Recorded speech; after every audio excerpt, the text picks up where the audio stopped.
नुंसीजरबा अैगी थाजबा इसिल इनाउसिंग अैखोई प्रभु अमा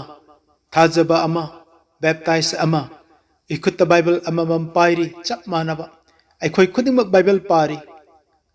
अदुबु अम्मगा बाइबल पाबगी मओंगदी मानदे मरुपसिंग कनागुम्बा अमना इंगथब फंगनबगीदमक बाइबल पाई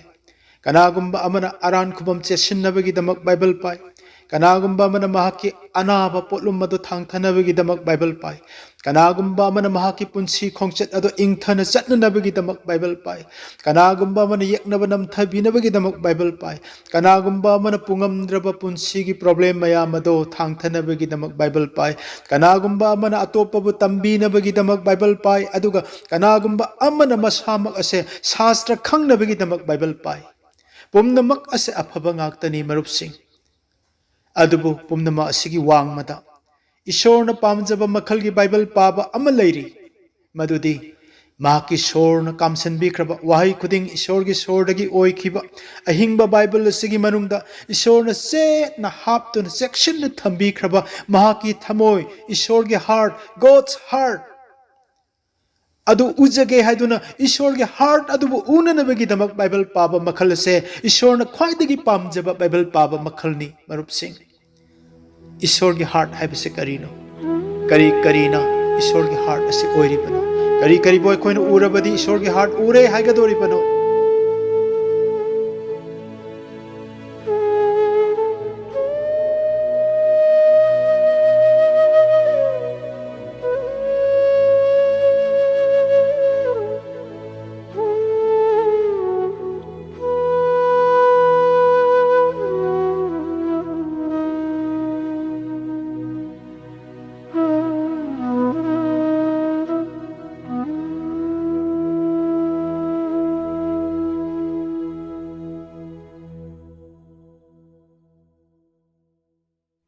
अहानबदा वांगथोइरबा मपु इबुंगोबु थागतचरी अदुगा अफबा वापाउ असिबु तामिनगदोरिबा नुंसीरबा इसिल इनाउ सिंबसु आइनि इकाई खुमनबा उच्चरी हौजिक्ति सेंगलबा इबुंगोगी वाहै पदा अमखक्तंग पाथोकजगे तामिनसी वा ताकथोकपा असिगी वासिंग पाबा महाक अमसुंग ताबा मखोय अदुगा मदुगी मनुंग इख्रबा अदु ngaakpa मखोय अदो याइफबनी मरमदी मतम नक्सिलकले फोंदोकपिबा पंदुप अमा पदा अहुमदगिनी तामिनख्रबसिंगी थक्ता इबुंगोना थौजाल पिनबिबा ओइसनो आमेन हौजिक्ति इबुंगोदा चंगजमिनसी कोरौक थक्ता ngang थोइबिरिबा सिनाइदबा इपा इबुंगो नचाना नाकपु थागतसै महौसागुम ngasisu नाके अहिंबा वाहै सिंगसे हाइदोकननबा नचाना इबुंगोदा निजरी नाकी सिनाइदबा खुद थंबीदुना बोर पिबियु अइबु सिजिनबियु खंगदना लंजखिबा उम्बा कोकपियु अदुगा नाकी थवाय सेंगबना थवाय हापीदुना अहिंबा वापाउ ओहेनबिनबा नचानुपा नुंसीरबा इबुंगो जीसु ख्रिस्तगी मिंगलेन सोंदुना निजरी आमेन ngasiगी अफबा वापाउ असिगी थीम हिरम टाइटल असिदी ईश्वरगी लाइरिक बाइबल अमसुंग अफबा वापाउ सिंग इंग्लिश तदी द बाइबल एंड सर्मन्स हाइना थमजगे इबुंगो महाकी थौगल से मथंग मथंग असुम अइना अफबा वापाउना थौगल तौजरकपा मरमना सर्मन अमगा से खेतननबगीदमा मानदनबा यामना वाना अइ होनजै अदुगा कानगदबा अदुसु अइना थिजनजै ngasiगीदी अइना संदोकजगदबा अदु समलपना हाना अइ हाइदोकजगे अहानबदा अइना इखुत्ता बाइबल लैना इसाना बाइबल पाना करिगी अमुक सर्मन ताबा मथौ तारिबनो अदुगा अनिसुबदा सर्मन ताबा निट ओइरबदी क्रिश्चियन अमना मागी पुंसीदा ताबदा यामना इंटरेस्टिंग ओइबा अदुगुम्बा सर्मन मखल कया लैबगे अदुगा अहुम सुबदा ईश्वरगी होली बाइबलना अइखोय मियोइबदा फोंदोकपिबा ख्वाइदगी मरु ओइबा हिरम मंगा खक अदु अइ हाइदोकजगे अदुगा अरोइबा मरी सुबददी करिगिदमक अइखोयना बाइबल पागदौरिबनो पारबदी करी खंगननबा पागदौरिबनो हाइबसिगी मतंगदा अइ हाइरगा लोइसिनजगे अहानबदा इखुत्ता बाइबल पाइना पाइना करिगिदमक सरमन ताबा मथौ तारिबनो हाइबा असिगी मतंगदा खरदंग हाइजगे ओटीगी स्क्रॉल सिंग पारबसु हंदोकपीबा अमा निट ओय होली बाइबल से पारबसु हंदोकपीबा अमा निट ओय अदुना सरमन असे अदुमक बाइबल पाना पाना मथौ तारिबनी नोमगी नुमिता इबुंगो जीशुना समुद्र तोरबांदा मियामगा लोइनना लेंलखी इबुंगोना हिनुंगदा फमलगा मियामना तोरबांदा लेपलगा महाकना मरु हुनबगी पांदम संदोकपी अदुबु मखोय वखल ताबा ngamkhide माक पंदुप मरी पदा अमदैना निपांदा उई मियाम कायख्रब मतुंगदा मियाम खर लेहवी अदुगा सेबोक सिंगा मी खरगना लाआगा इबुंगो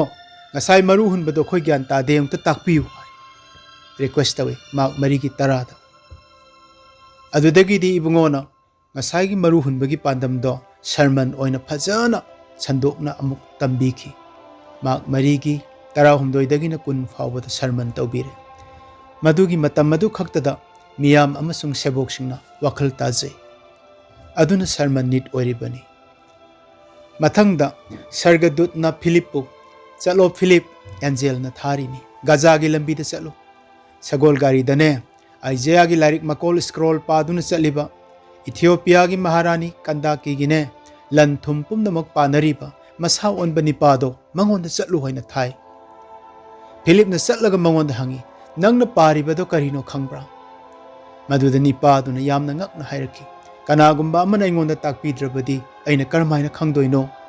मतम मदुद फिलिप न महाकना पारिबा जिसाया की लारिक मतेक अदो फज्जना सरमन ओइना पाकसन संदोकपी मतम मदु खक्तदा वखल तारदुना इसिंग लेबा मफमदा खामगा बप्ताइज लौजखिबा अइखोइना पाखोन चटपा निपान कुंथ्रा तरुक तगिना कुंथ्रा निपान फावबदा उबा फंगी अदुगी सुमथक्ता मीगी मचा निपादो अवाबा खांगनी अदुगा मतिक मंगांदा हिंगटकनी हाइबसे हन्ना हन्ना वा ताकथोकपा सिंगी मचिंदगी सेबोक्सिंगना ताख्रबनी इबुंगो मसानसु हाइदोख्रबनी अदुबु हिंगटपा मतमददी हिंगटकनी हाइबा तारबसु अवाबा खांगनी तारबसु हिंगलकपददी थाजदे अदु कीसुकी भूत ओरबोय निंगदना याम किरमी लुक कुनमरी की कुंथ्रा तरुक तगिना कुंथ्रा तरेत उई इबुंगोना करिगी किरिनो ईश्वरगी वादा थाजदबसा आइगी खुद खोंग सोक्तुना येंगु हानि येंगहनबा मतमददी मखोय वखल तारखी इसिल इनाउसी अदुदगिदी इबुंगोना सेबोक्सिंग अदुदा शास्त्रगी वा खुदिंगबा असे मनुंगी उबा ngamnanaba nunggi artha khangnanabagi dama nakoi khangzero haidana pukning hangdok pikibase lukun marigi nifu mangada shastra khangnanaba ibungona makhogi pukning hangdok pirami nase miron da mahakna khandok laba magi seboksingi damak hangdok pibani kari maramgi damakta ibungona seboksingi pukning hangdok pirino hairadi singlup lingkhat kadoini singlup singbira kadoini shastra gi wa se bible ase fajana sermon tawbiba ngamnabani हौजिक हायरगना सिंगलुप चिंगबीनबा ईश्वरना सेबोकसिंगी मथंग सुम थंगथरकपदा खंदोकपिरबा एल्डर्स पास्टर्स ओवरसियर्स टीचर्स सिंग असिनी मखोइसु पुनिंग हांगदोकपिख्रबा सिंगनी अदुना बाइबल गी अथुप्पा असे सिंगलुप की ईश्वरना थाव नोइख्रबा एल्डर सिंग लीडर सिंग पास्टर ओवरसियर टीचर सिंग असिना नुंगी तो उबा ngami अदुबु ऑर्डिनरी फोक चुमना चर्च मेंबर सिंगनदी बाइबल पारबसु नुंगेदो उबा ngamde sil inausi aduna ikutta Bible पाइरबसु बाइबल यामना पारबसु sermon se aduma nit oiribani Paul Peter John Jacob makhoina chithi kaya iduna sandokna sermon kaya tobiramise Timothy dasu Paul do sandu phajana warak piu tambiu sumthok piu singbiu ka harmise nit oiribagini makhutta Timothy शास्त्र पारगा मखोय हंदोक पीद्रबदी खंगोय अदुना still Bible पाना Bible पाइना अफबो पाउ ताबसे अखोय knit अदुम ओइरिबन मथंग असिदी अइगी topic का मरी लेनेना the Bible and sermons हाइबनिना मसिदगी sermons हाइबसि लौथोक जरगा सर्मन गी मतंग दा हाइजगे अखोयना बाइबल पाना सर्मन ताबसे निट ओइरे हाइरबनिना Christian amagi punsida mana hinglingaida kanaba taba yaba sermon makhal kayamuk leibage aduga chap manana preacher amana mahaki punsida magi mission field da magi church da mahakna sandokpa yaba kanaba sermon makhal kayam leibage haibase khajiktang ai panjage ai sermon makhal loina di khangjade aina khangbadi kunga mari khaktani masigi manungda common oiba expository sermon textual sermon aduga topical sermon amasung narrative sermons makhoi sidi yamna common oibanina ai amu haijararoi kanjarage common oidaba masigi mataida leiriba kun khak ado ai pareng amani ai haijage matam amadadi theology tamba khaktana khangaga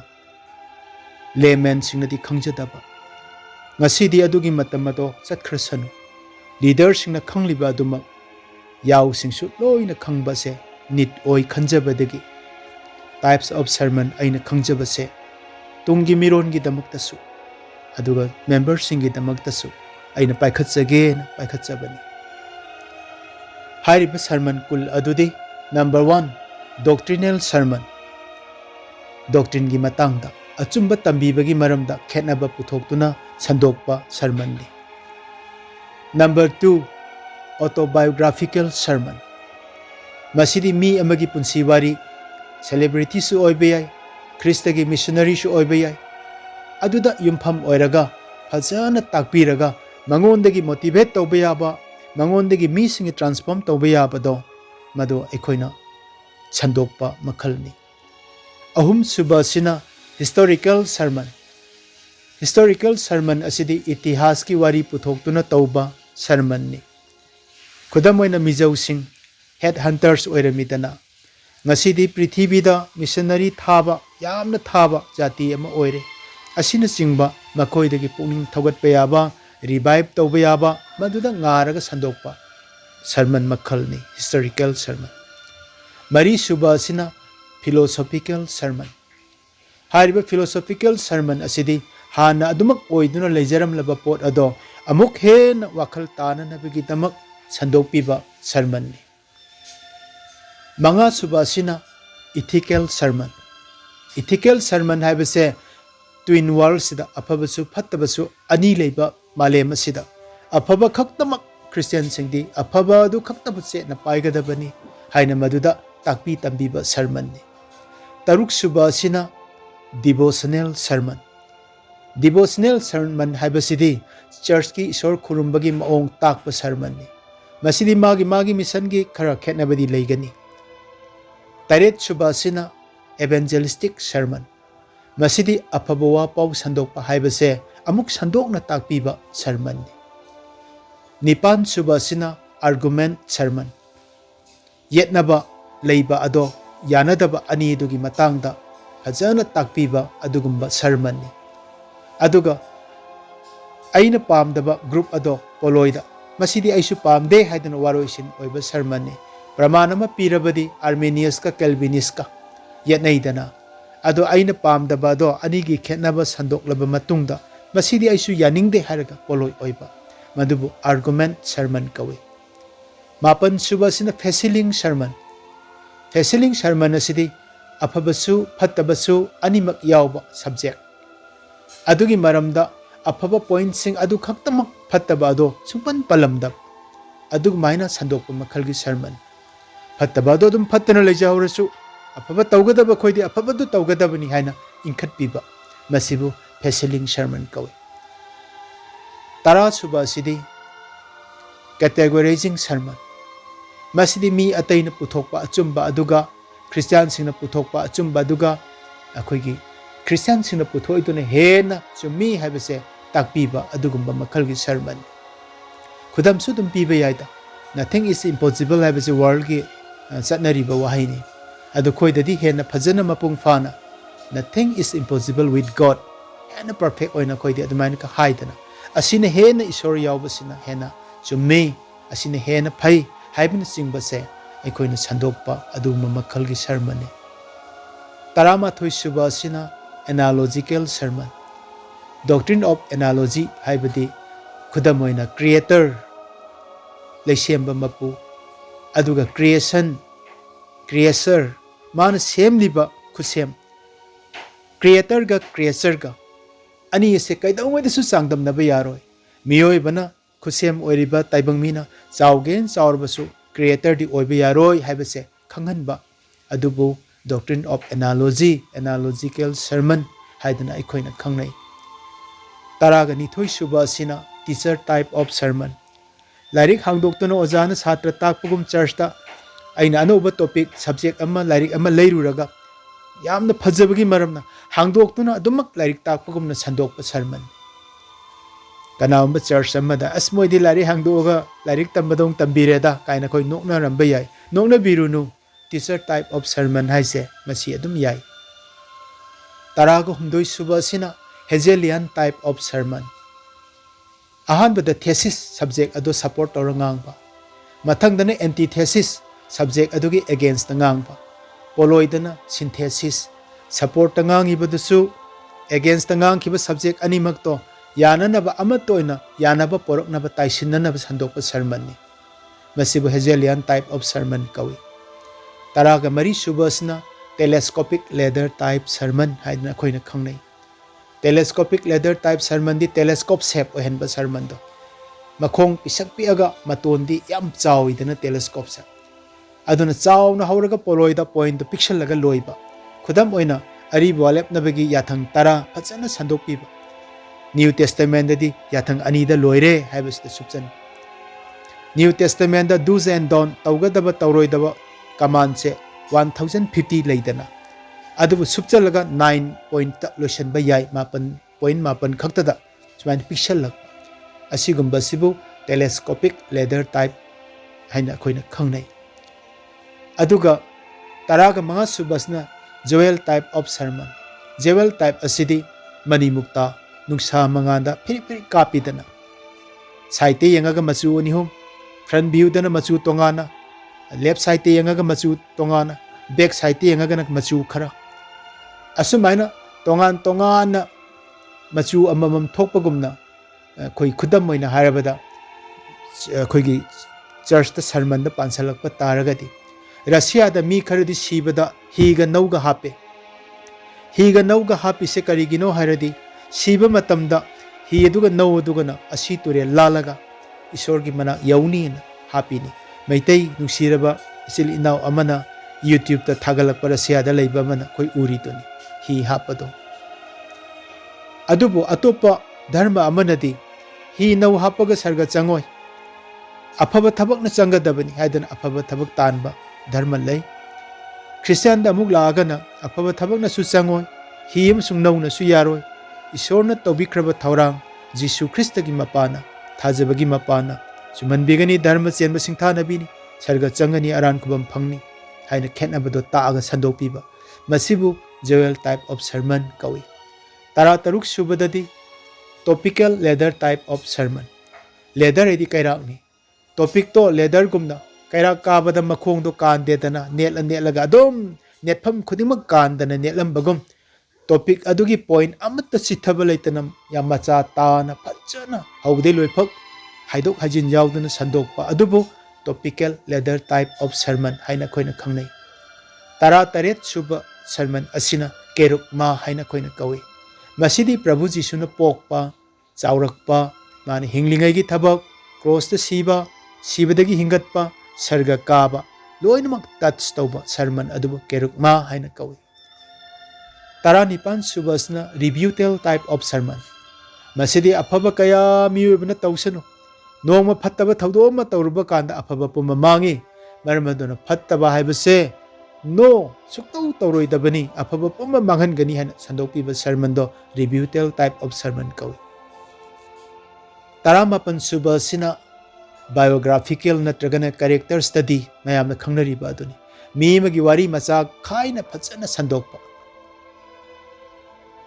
मदुदगी अफब नत्रगा फत्तबदो नैनबा motivate तौबा याबदो तौबीबा transform तौहनबगीदम संदोकपा पुंसी वारी अदुबु biographical नत्रगना character studies हाइना खोइना खंगनै तरा सुबसना x टेम्पोर sermon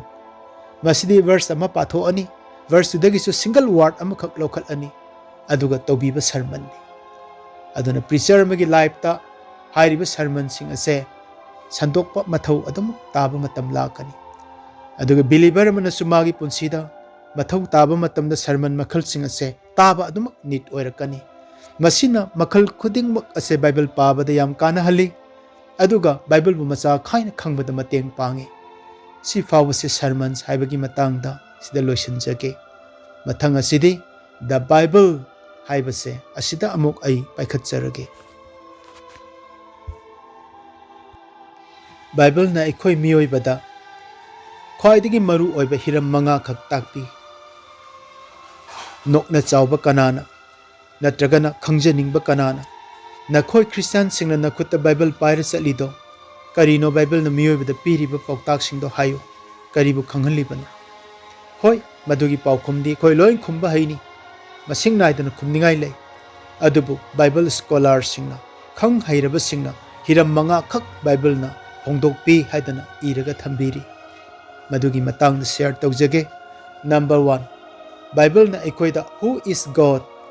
ईश्वर कनानो हाइबसे ताकपी महाक्ति सेंबीबा मपुनी पुमनमक सेंबा ईश्वरनी मेहरोन अमगी अमा कोलोसिया अमगी 13 असिदा अखोयना उबा fungi ईश्वर कनानो मादी सेंबीबनी मथंगदा ईश्वर कनानो महाक्ति मतिक चावबा ईश्वरनी लाई सिंगा महाक खेतनै Deuteronomy की चैप्टर 5 verses 6 to 10 मैतै लोंददी अनिसुब वायल लोन पंदुप मंगा पद तरुक तगिना तरा फावबसे पाबदा मागी मतिक मंगा लाई सिंगा खेतनबदो उगनी ईश्वर कनानो मदुगी पाउखुम अहुम सुबा अदुदी ईश्वरदी ख्वाइदगी नुंसी हैबे ईश्वरनी अदुना महाकी ममिंगबु गॉड इज लव नुंसीबे ईश्वर हाइदना कौई अहानब जोहन पंदुप मरीगी पद निपान अदुगा जोहन पंदुप अहुम पदग 13 कदाई फाव नुंसी है मागी अमत ngaरब मचाबु ताइबंग पापी सिंगी उसिल ओइबिबा ngamba नुंसीबा ईश्वरनी हाइबसे अहानबदा फोंदोकपिबा असिनी मरु ओइबा अनि सुबदा ईश्वर कनानो फोंदोककिबा अदुगी मथंगदा हु वी आर मियोइबा इखोइसे कनानो हाइबसे बाइबल ना इखोइदा मयक सेंगना फोंदोकपि अनि सुबा पॉइंट मियोइबा इखोइसे चांगदम निगाई लेतना ख्वाइदगी लौनम चावबा खम थेंगना फत्तबा मियोइबनी हाइबसे जेरेमिया 13 मापनदा फजना ताकपी मियोइबगे खौरीदी हांगदोखरबा मोंगफमनी अदुगा मियोइबगे लेतोना मिनम्मी लिन खारोगी हुना मियोइबगे सिनबान मखादा लै मरमदी मी पुमनमक पाप सेले अदुगा पाप के अतोमंदी सीबनी रोमियो अहुमगी 13 अदुगा अहुमगी 12 तरुकी 12 मसे बाइबल ना मियोइबदा फोंदोकपिबा मियोइबगी फिभम अनि सुबा पॉइंट अदुनी अदुगा अहुम सुबा पॉइंट बाइबल ना फोंदोकपिबा अदुदी ईश्वर ना मियोइबगी दमक करी थौरांग तौबी हाइबसे उतली कनबीनबगी दमक अरान खुबमगी दमक ईश्वर की थौरांग हाइबसे अहुम सुबा बाइबल ना फोंदोकपिबा मरु ओइबा पॉइंट अदुनी मेहरोन पंदुप अहुमदा आदम इ पापता ताखरे पंदुप अहुम असीमक्तदा कनबीबगी थौरांगसु वाये लोयरगा खुदक्ता लाउथोकपिख्रे इसिल इनाउसिंग हेक पापता ताबा पद मंगा तरुक सुबदा अदुमक कनबीबगी थौरांग लोयरे हाइदना चैप्टर 3 दा लाउथोकपा उई कयामुक महाकचे मियोइबगी खनबीबा ईश्वरनो हाइबो फोंदोकपि करम हाइना लाउथोए कनबीबगी थौरांग लोयरे हाइबदी नुपीना पोकपा नुपी दुर्गी मचा अदुना मेसाया अदुना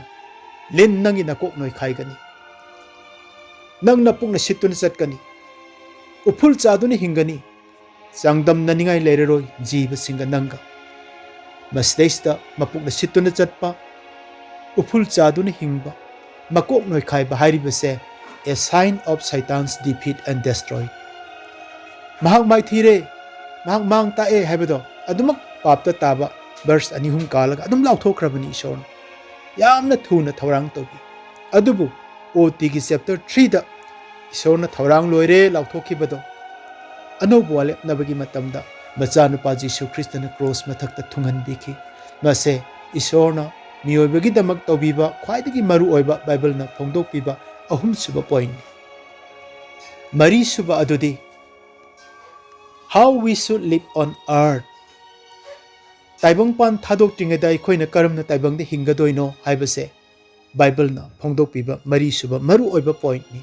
बाइबल हाइबसे BIBLE नि full form da haisi hairabadi basic instruction before living art haibani taibang pal se thadok tringeda adugi mamang da aikoi ne karam ne hingani haibasibu takpiri ba lairik ni bible haibase bible na aikoi da hai misak mima yengdana ne mi khuding mapumana mana tawba thabaki matung inna wayen biba mapu do na khoi ni ipa haina kaurabadi taibang panda na khoi na lamla liba langphai gi punsi ado yamna ki na lelu anbu peter amagi taratare karam na taibang da khoi ni hingadori no haibase masida takpi aduga simasu hai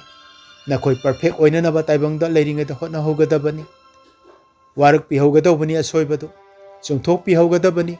dharma chenbagi marida amana amabu inkhat aduna taibang da hingadabani 2 Timothy 16 gi 3 gi 16 17 da aikoi na uba phang aduga loina na Joshua da sukari hai puya paduna lelu adu oirabadi nang ahing nungtil animakta puya gi wa adu paduna nang lenbo oiradi chawkhat kani mai pa kani asumna taibang da hinglingai da thauna leina kidana bagi damak bible na miyoi bada aikoi da phongdokpi masi mari suba khwaidagi maru oiba point ni manga suba aroi bi hiram adudi taibang pala se hek lanthok pada aikoi kari thengnagani English study what happens when this life is over taibang pan se hek loi khiba punsi loi ba makeup ta aikoi kari thengnagadoi no haiba utpi khwaidagi maru oibani maramdi miyoi bana amuktang siba adugi matung da wayen gadaba se arepani haiba takpi Ibria mapan gi kuntareta ugani adugi matung dadi miyoi bana lomba naidaba punsi mado lomba naidana hingba oiba yai natragana lomba naidaba maisa khangbasu oiba yai ani sigi manungda amadi panthumpham oirani haibase manga suba phongdokpiba khwaidagi maru oibani maru oiba hiram manga se khanglaga hiram sing adugi matung ina nokna chawba kanana hanglakpada aikhoina takpiraba natraga khangjaningba kana amana Bible stigi kari tamdoino hang matamda hairibe hiram manga se aikhoina takpirabadi noknaba mahaksu wakhal amadi khalakani khangjaningba mahaksu mit pangani mase maru oiba the Bible haibasinga mari lenana aina puthokjabani nungsijaraba isil inausing Bible asigane malemgi larik pumnamak asiga khetnaba adu karino wahangni paukhum adudi Bible di living book ahingba larik ni atai larik sing asidi living hingba haibase pande marupse adu oirabadi Bible se karamna living book oiribano wahangni paukhum adudi isorna adam bo leibak tagi sembiba matamda adam leibak oina leibak ta adumak taduna leikhi adudagi isorna magi sorado kamsinbiba mikopta adam ahingba mi oirakhi maihoron anigi taret adam da sor kamsinbada hingba mi oirakhiba aduga chap manana ot amasung nt aduga Bible gi chapter khudingma Bible gi verse khudingma ase isor gi sor kamsillaga isor gi sor dagi oikhibani 2 Timothy 3:16 Adam da sor kamsinbada Adam hingbagum Bible ase isor gi sor kamsinba maramda ahingba larik oiribani Bible sigi manungda Jesus Christ ase yauri masibu aikona God bread haiduna khangnai aduna ahingba larik oiribani ngasai sermon asigi ahobada audio matek ama mayamna tabikhre madudi isorna pamjaba isorna penjaba makhalgi Bible paba adudi Bible ste isorna chetna haptuna thambikhraba magi thamoi God's heart isorgi pukning ado unanaba paba makhal aduni haina taminakhre adu oirabadi isorgi heart habase Bible da karino kari karibu urabadi kari karibu khoina parabadi isorgi heart adu ure haiga doriban isorgi heart asina represent toribase Bible da kari karino madugi paukhum de isorgi heart ke represent toriba sing adude who he is isor se kanano khangba what he desires mana karibu pamliba khangba his will mahaki ningbado khangba his purpose mahakna ikoibu oheningliba maram ado khangba his plans and preparation for us mahakna tawbiriba thaurang mayam mahakna semgat piriba ikoigi tamu thabuk sing ado khangba hairiba hiram manga se khangba mi ado Bible sida isorgi heart ado urabani अदुगुम्बा मीसिंग अदुना महाकी पुंसीदा Bible असे apply तौबा ngamgani हाइरिबा ईश्वर के हार्ट अदो मयेक सेंग उबा ngamdaba बाइबल सिदा अदुगुम्बा मीना बाइबल असे महाकी पुंसीदा अप्लाई तौबा ngamloi बाइबल की मतुंग इनमा चतपा ngamloi अखोइना हाइरिबा ईश्वर के हार्ट अदो उरबदि ख्रिस्त जीशुदा लेबा पुकनिंग अदो नखोइदसु लैसनु हाइबसे अखोइना मतौ तमजबा ngamgadoribani मरुपसे मसे बाइबल पाबगी ख्वाइदगी मरु ओइबा ईश्वरना पामजबा मखल अदोनी हाइरिबसिंग असिगी वांगमदा करीगे अखोइना बाइबल पागदौरिबनो हाइबे हिरम तरा अमसु लै अदुबु मतम लेजदबना अइनदी हाइजररो अखोइना बाइबल पाबा मतमदा ईश्वरगी मतौ लौबसिंग ओइनबा बाइबलना इंसिनबी अचानबा सा नखोइना ईश्वरगी अचानबा मनाय गुमना ईश्वरगी मतौ लौबसिंग ओइबियु एफिसा मंगागी अमा अखोइना बाइबल पाबा मतमदा ईश्वरना a man of God a woman of God ईश्वरगी मी ओइनबा सेमगतपी अनिसुबा तिमोथी अहुंगी 13 अखोइना बाइबल पाबा मतमदा हौजिक लेपलिबा पुंसीगी खोंफम असिदगी मथंगदा करंबा स्टेप खोंथांग थांगनी हाइबदो ताकपीगनी हाइबा वासक 3 लै अखोइना बाइबल पाबा मतमदा